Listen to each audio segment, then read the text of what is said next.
Welcome to This Explainer. Today, we're unpacking a deeply profound and, kind of controversial breakdown of ancient Islamic history. We're looking at things entirely through a cosmic, scientific lens, guided by the insights of Sahil Adeem. It's all about rethinking classical literature, specifically regarding one of history's most revered figures, Hazrat Ali. We're going to look at ancient texts, modern science, and a massive mystery that's literally baffled scholars for centuries. I know the paths of the heavens better than the paths of the earth. Just let the sheer weight of that ancient claim sink in for a second. This is the central mystery we are decoding today. For centuries, this statement by Hazrat Ali has been widely known. But how should we actually understand it? Adeem points out that while everyone has heard these words, the profound, literal magnitude of this claim, it almost always gets completely overlooked. So, moving into our first section, raised by the Prophet, the ultimate education. Okay, let's dive into this. Because a claim like knowing the heavens better than the earth doesn't just pop out of nowhere, right?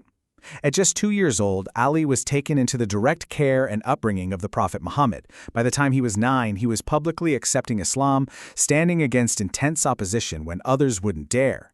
And through adulthood, he became this ultimate intellectual companion.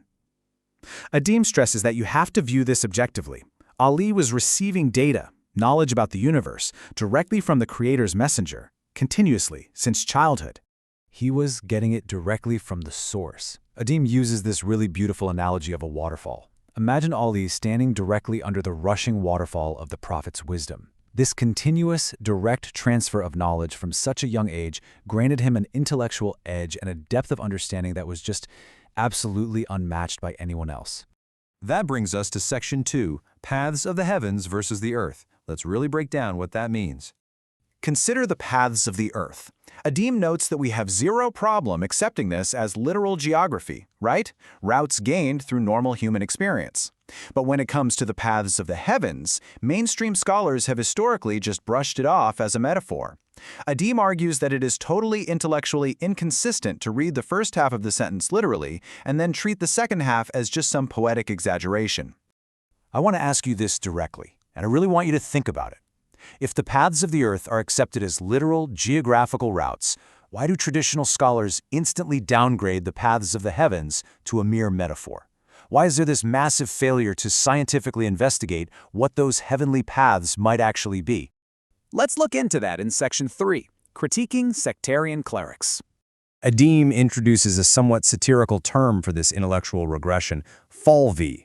It's a clever little mashup of the English word follower and molvi, which means cleric. He uses it to pinpoint the fractured mindset of modern sectarianism.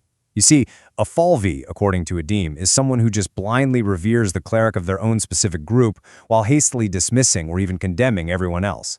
It's a mindset rooted entirely in division rather than the actual pursuit of truth. So what exactly is missing from today's analysis? Well, Adeem argues that modern seminaries completely lack scientific understanding. They fail to use philosophical instruments to read these classical texts. Instead of intellectual pursuit, the focus is entirely on sectarian division. And the result, we end up reading deeply cosmic, ancient literature strictly through a literal, earthly, and frankly very limited lens. Adeem's proposed solution to this theological stagnation is a real game changer. It's definitive. Philosophy over sectarianism. We've got to stop viewing ancient wisdom through the narrow, divided lenses of modern sects and start applying rigorous philosophical and scientific tools to understand the true heavy weight of what was actually being said. Let's see how that works in Section 4, Quran, Science, and the Cosmos. Adeem points straight to Surah Al-Kahf, arguing it has these deeply cosmic implications that go entirely ignored today. He cites classical scholars, the Tabaim, like Zayd bin Aslam, who explicitly interpreted the paths of Sabah as heavenly, cosmic paths, not earthly ones. He even brings up classical interpretations of the figure Dhul-Qarnayn, detailing journeys that involve tying his horse to the star Sirius, known historically as Suraya. Adeem isn't just making this stuff up. He is pulling it directly from classical texts to show that early Muslims were absolutely thinking on a massive extraterrestrial scale. So why don't we hear about this? Well, Adeem shares this incredible anecdote about Abdullah bin Abbas, a highly respected early scholar. When people asked him to explain the concept of the 7 earths, Abdullah bin Abbas essentially told them, "If I tell you the true exegesis, you will be in denial because your mind is not ready." Adeem uses this to highlight a profound historical truth. Deep cosmic realities have consistently overwhelmed literalist, earthly minds. So the crucial point is, why has this incredible, scientific interpretation of classical texts been completely lost to modern followers? How did we literally go from classical scholars discussing travel to star systems to modern debates focused entirely on petty, earthly, sectarian differences? Adeem suggests it boils down to a complete loss of intellectual methodology. Which leads us to our final part, Section 5, Reclaiming Intellectual Islam. Adeem outlines a very clear framework for modern seekers of knowledge. Step 1.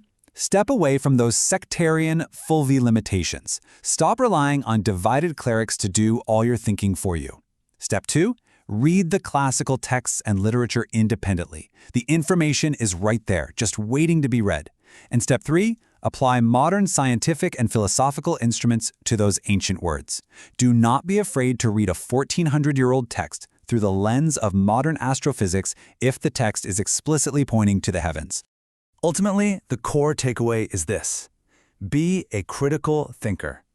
Bypass the sectarian divides, go directly to the original literature yourself, and elevate your standard of reading. Listen, if Hazrat Ali claimed to know the paths of the heavens, we literally owe it to history to investigate that claim scientifically, not just sweep it under the rug as pretty poetry. I'm going to leave you with this final thought to ponder. Does modern religious education desperately need a scientific and philosophical revival to truly understand its own cosmic history? Because based on Sahil Adeem's breakdown, the ancient texts are vastly more advanced than the modern frameworks we use to teach them. Thanks for joining me to explore this wild intersection of ancient theology and cosmic science. Keep questioning and definitely keep thinking critically.